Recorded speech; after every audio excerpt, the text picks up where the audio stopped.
One of the most common approaches to solving quadratic equations is using the quadratic equation formula. But one of the questions we should ask ourselves is, where does the quadratic equation formula come from, as well as how is it derived?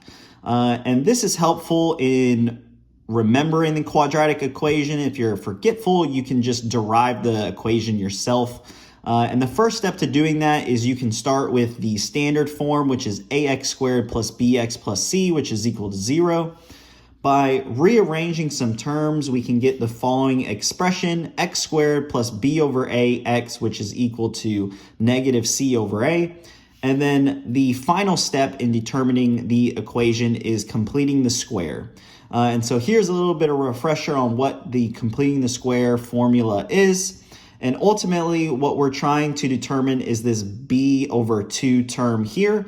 And in this case, the b in b over 2 is going to be equal to b over a. And you can see that's from this portion here. So we're going to have b over 2a. You can see this is the b term.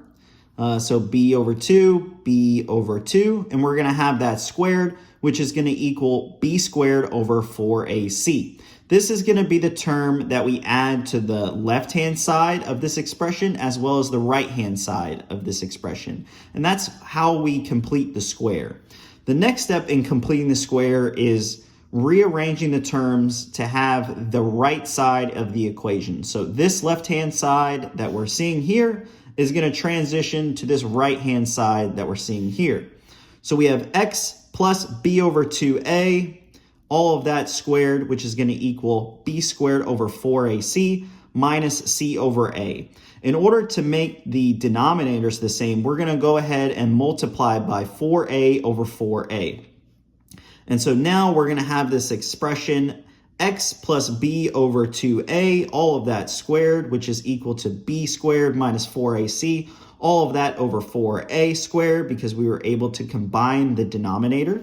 And the next step is we can take the square root of the left-hand side as well as the right-hand side. And we're going to have x plus b over 2a, which is going to equal plus or minus the square root of b squared minus 4ac all over 4a squared. And the final step is we can move the b over 2a term to the right-hand side. So you can see that here.